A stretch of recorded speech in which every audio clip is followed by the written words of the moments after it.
Minority ಶಾಲೆಗಳಿವೆ, ನಾವಲ್ಲಿ optional ಆಗಿಟ್ಟಿದ್ದೇವೆ ಹೊರತು ಅದನ್ನು ಕಡ್ಡಾಯ ಅಂತ ಹೇಳಕ್ ಬರೋದಿಲ್ಲ, ಫಸ್ಟ್ ಲ್ಯಾಂಗ್ವೇಜ್ ತಗೊಳ್ಬೇಕು ಅಂತ ಹೇಳಕ್ ಬರೋದಿಲ್ಲ. ಹಾಗೆ ಅಲ್ಲಿಯೂ ಕೂಡ ಕನ್ನಡ ಶಾಲೆಗಳಲ್ಲಿ ಆಪ್ಷನಲ್ ಆಗಿ ಒಂದು ಇದು ಮಲಯಾಳಂ ಸಬ್ಜೆಕ್ಟ್ ಅನ್ನು ಕೊಡಬಹುದು.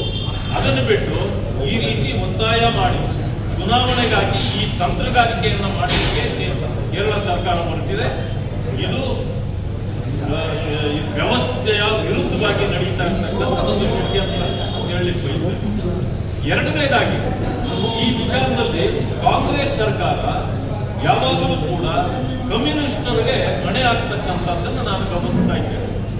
ಇವತ್ತು ಕೋಗಿಲು ವಿಷಯದಲ್ಲೂ ಕೂಡ ಏನು ಪಿಣರಾಯಿ ವಿಜಯನ್ ಅಲ್ಲಿಂದ ಒಂದು ಗ್ರೂಪ್ ಮಾಡಿ ಕಳಿಸ್ಕೊಟ್ರು, ತಕ್ಷಣ ಅಲ್ಲಿ ಅವರಿಗೆ ಮಣೆ ಆಗ್ತಕ್ಕಂಥ ಕೆಲಸವನ್ನು ಮಾಡಿದ್ರು, ಅವರ ಮಾತುಗಳನ್ನು ಕೇಳಲಿಕ್ಕೆ ಮಾಡಿದ್ರು, ವೇಣುಗೋಪಾಲ್ ಹೇಳಿದ್ದನ್ನು ಕೂಡ ಕೇಳಿದ್ರು.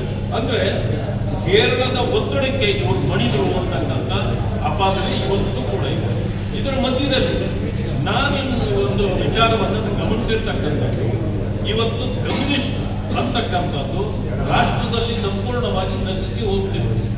ಆದರೆ ಕಾಂಗ್ರೆಸ್ ಕಮ್ಯುನಿಸ್ಟ್ನವರ ಜೊತೆಯಲ್ಲಿ ಸೇರಿ ರಾಜಕಾರಣ ಮಾಡಿ ಕಮ್ಯುನಿಸ್ಟ್ ಏನು ನೀತಿ ಸಿದ್ಧಾಂತಗಳಿದೋ ಅದು ಕಾಂಗ್ರೆಸ್ ಮೂಲಕ ಈ ದೇಶದ ಮೇಲೆ ಏರ್ಲಿಕ್ಕೆ ನೋಡ್ತಾ ಇದ್ದಾರೆ. ಇದು ಕೂಡ ಒಂದು ತಪ್ಪು ಕಾಂಗ್ರೆಸ್ ಸರ್ಕಾರ ಮಾಡ್ತಾ ಇದೆ. ಆದ್ರಿಂದ ಕಮ್ಯುನಿಸ್ಟ್ನವರ ಮಾತುಗಳಿಗೆ ಕಾಂಗ್ರೆಸ್ ಸರ್ಕಾರ ಇವತ್ತು ಎದುರ್ತಾ ಇದೆ ಅಂತಕ್ಕಂಥ ಮಾತನ್ನು ಹೇಳಬಹುದು. ಸುದ್ದಿ ಕಿರಣ ವಾಹಿನಿಗೆ ಸ್ವಾಗತ. ನಮ್ಮ ವಾಹಿನಿಯ ಪ್ರತಿಯೊಂದು ವಿಡಿಯೋ ನೀವು ನೋಡಬೇಕಾದರೆ ಈ ಕೂಡಲೇ ಸಬ್ಸ್ಕ್ರೈಬ್ ಮಾಡಿ, ಬೆಲ್ ಐಕಾನ್ ಪ್ರೆಸ್ ಮಾಡಿ, ಆಲ್ ಅಂತ ಸೆಲೆಕ್ಟ್ ಮಾಡಿ.